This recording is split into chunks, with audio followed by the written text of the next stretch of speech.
The universe. Well, for me, graceful, as you can see. More graceful than ever, I skate better than ever, and I look better than ever on a skateboard, which I'm very happy about. So I'm going to make sure that is very clear now, just in case I were to become in some morbid accident where my legs were, say, bestowed in different places, and I couldn't therefore look as great and excellent as I do right now on a skateboard.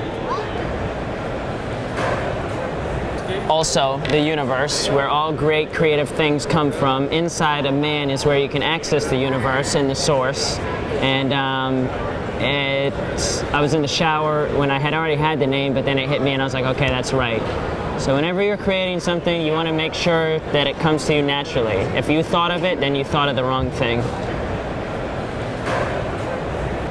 When I got back into skating, 2009, in June is when I retired, and I didn't skateboard or even own a skateboard for a whole year. For 1 year, you believe me? 1 year. I didn't even own a skateboard. Sometimes I would stand on some putt skateboard like yourself and I'd do a switch heel flip as a go-to trick. I didn't even own a skateboard, and then when I started skateboarding again, and I came to the realization that only cars and idiots go backwards, I was unwilling to, say, just ride for a brand because I already rode for the best, like Girl and Plan B. So it made sense to create a competitor for those brands, if anything. Even though I don't believe in competition in the traditional sense, it's only with yourself and no one has to lose for you to win, but still, that was the only way for me to move forwards and not backwards like a car or an idiot would do.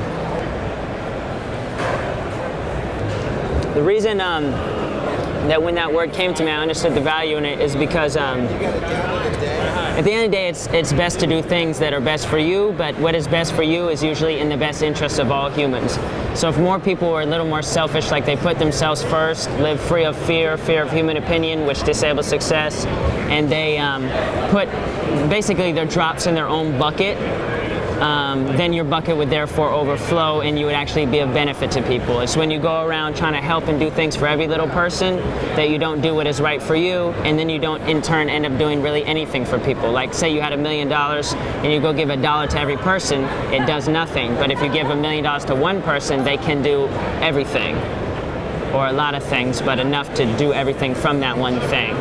Which meaning like someone like a Trump, who someone doesn't understand, who maybe would seem selfish, he's poured enough drops in his own bucket that it's overflown into the world, and now he gives people jobs around the world at Trump hotels and provides families with their money and security and all kinds of things that you wouldn't think about. You would just see the asshole on the outside, but you wouldn't understand that the strength came from the inside and that he's supplying a wealth of people by being selfish. It feels like warm apple pie in the wintertime. It feels like anything that is creative. It should just come through you naturally. Like again, like the creating the brands, it's not like a thinking process for me, and I don't write it down, I just make the music, it just comes out. But I still do structure it in my head, I let it get structured, but you just let it come, you know, it comes on its own time, and if a beat doesn't jump out at you and it just doesn't come naturally, then that's not the song to be making that evening. So it's just a free flow process, you know, and one that I've gotten much better at and will continue to do so. So in the meantime, you can throw as many rocks at me as you like, because those are the same rocks that I'm using to build my castle. So thank you. Listen, assholes of the world. Live free. Fear is the only thing that stands in your way. Get that? Fear is the only thing that can stand in your way, and love is the only thing that gets that out of your way.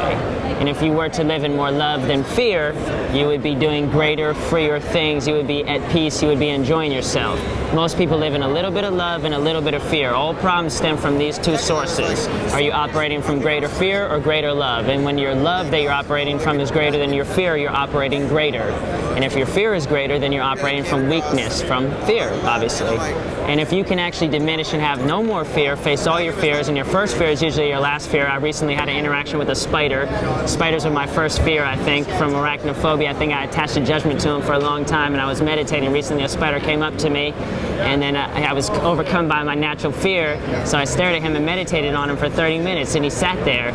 Both of us had a little fear. He felt we were attuned to each other like an animal could feel your fear, and he sat there for 30 30 minutes still until I meditated to the point that I had no more fear. I gave up my judgment of the spider, no more fear for the spider, and then the spider started moving around freely. He was free again. I set him free by my own freedom. Point is, your first fear is usually your last fear. If you can deal with them and knock them out one by one, then in time you can operate only from love, and you will be of benefit to all people. If not, then you will just be another one of the people. And when they say 1 in a million, they're right. Because it's usually only one that does what those million wish to do. There's usually only one that will do what needs to be done to do that one thing. But what they leave out is that all the million could do what that one did if they truly wished and did do what that one did. So 1 in a million is right, but it's just they leave some stuff out. And it's important that you know that. It's important. Hey, I'm just kidding. It's also important that you fuckers stop calling people talented or naturally talented, or if you're going to do it, that you understand what that means. The talentedest man, the most talented, talented is what I said a minute ago, that's completely illiterate, but the most talented man is also coincidentally the hardest working man. Paul, who you would call one of the most talented skateboarders, is also the hardest working skateboarder. So it's no coincidence that the hardest working man is also the quote-unquote most talented.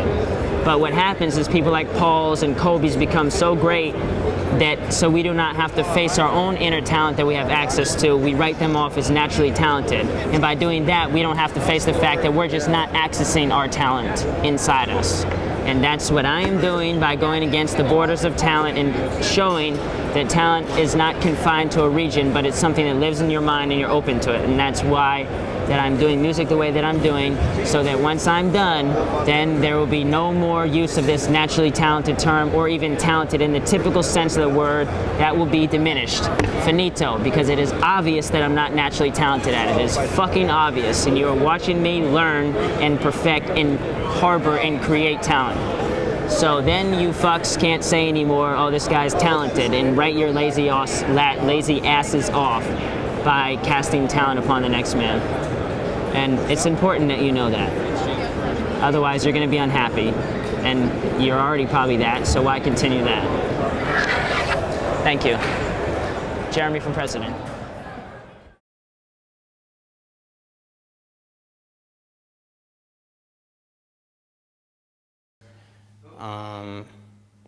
In skateboarding, the people inspire me. Like, number one is Tom Penny. Tom Penny's just like the OG legend to me.